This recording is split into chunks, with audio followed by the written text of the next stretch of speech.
ஒரு பெண் நீண்ட நாட்களாக முருகனை தன் உயிரினும் மேலாக நேசித்து வந்தாள். அவள் முருகனின் பக்தை என்பதை விட முருகனின் தாயாகவே தன்னை நினைத்து வந்தாள்.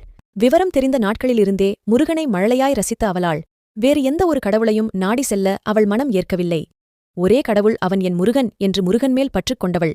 இன்பங்கள் யாவும் அவன் தரும் வரமாகவும் துன்பங்கள் யாவும் அவன் தரும் பாடமாகவும் பெற்றுக்கொண்ட அவள் மனம் அறிந்து எவருக்கும் தீங்கிழைக்க எண்ணாதவள் என்றவரை பிறர் முகத்தில் புன்சிரிப்பு மலர் செய்தவள்.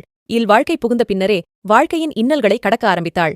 சிறுவயதில் அவள் கற்றறிந்த செல்வத்துள் செல்வம் செவிச்செல்வம் என்பது கூட மறைந்து செல்வத்துள் செல்வம் மழலைச் செல்வம் என்றானது. குழந்தைத்தனம் கொண்ட அவள் மனமோ குழந்தை பேறு உண்டாக ஏங்கி தவிக்க ஆரம்பித்தது. எத்தனை மாதங்கள் கடந்தபோதும் அவள் ஏமாற்றம் அவளை கடந்து செல்லவில்லை. ஏமாற்றத்திற்கும் எத்தனை காதல் அவள் மேல். ஆனால் அவள் மனமுடைந்து வேண்டிய ஒரு நாள் முருகரின் தரிசனம் பெற்றாள்.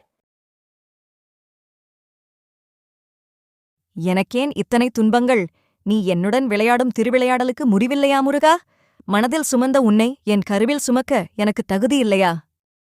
இந்த சில வருடங்களில் செல்லும் இடமெல்லாம் நான் கேட்ட வார்த்தைகள், நீ முற்பிறவியில் செய்த பாவம், உன் முன்னோர்கள் செய்த பாவம், நீ அறியாமல் செய்த பாவம் என்று கேட்டு கேட்டு எனக்கே நான் பாவியாக தெரிகிறேன் ஐயா. கருவறை காணாத என்னிடம் உன் கருவறையில் உயிர் கேட்கும் தாயே, உன் மனக்கதவை திறந்து வைத்து பார்.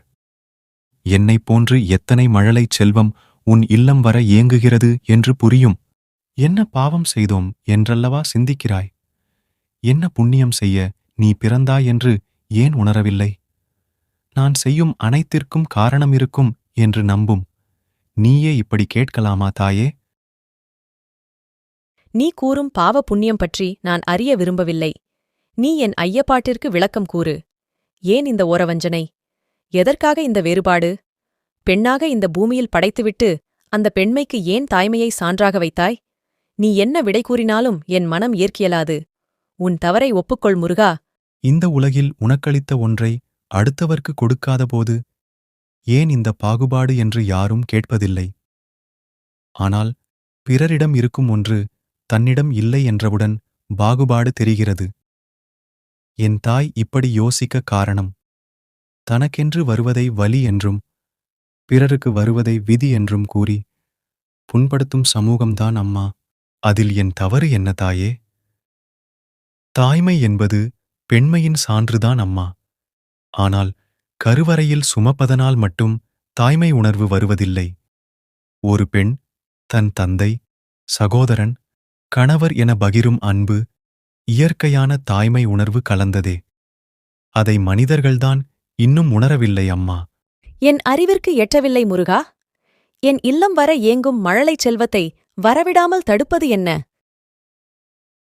உன் மனம்தான் தாயே. எத்தனை கோவில்கள், எத்தனை சிகிச்சை என ஓடிய உன் பாதம் ஒருமுறை கூட ஆதரவற்றோர் இல்லம் செல்ல முற்படவில்லையே. உன் உதிரம் இல்லை என்றுதானே? ஏன் இந்த பாகுபாடு என்று கேட்ட நீயா உதிரத்தில் வேறுபாடு பார்க்கிறாய்? என் அப்பன் முருகன் என்னிடம் இப்படி கேட்பதை தாங்க முடியவில்லை. உன்னோடு பேசி வெற்றி பெற உன் தந்தையராலே முடியாது முருகா. நான் உன் கருத்தை ஏற்றுக்கொள்கிறேன். ஆனால் எனக்கான குழந்தையை நீ கொடுக்க மறுத்து பிறர் குழந்தைக்கு தாயாக சொல்வதற்கான நியாயம் என்ன? என் நியாயங்கள் உமக்கு அநியாயமாக இருக்கலாம் தாயே. ஆனால் காரண காரியம் இன்றி எவையும் நிகழ்வதில்லை. இந்த உலகில் அதீத இரக்க குணமும் மிகச்சிறந்த தாய்மை உணர்வும் உள்ளவர்களுக்கு மட்டுமே கிடைத்த பாக்கியம் அம்மா இது. அம்மா என்று ஒரு உயிர் உன்னை அழைக்க நீ ஏங்குகிறாய்.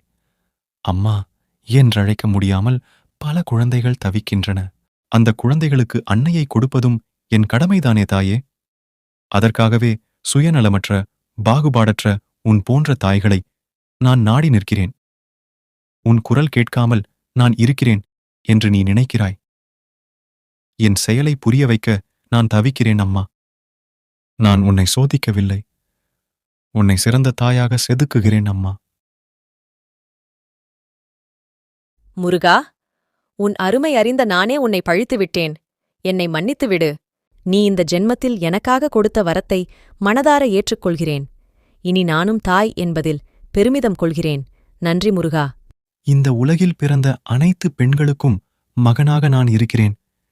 நீங்கள் அனைவரும் எப்பொழுதுமே தாய்தான் அம்மா. அடி மீது அடி வைத்து அழகான நடை வைத்து விளையாட ஓடிவா சேரவா முருகா.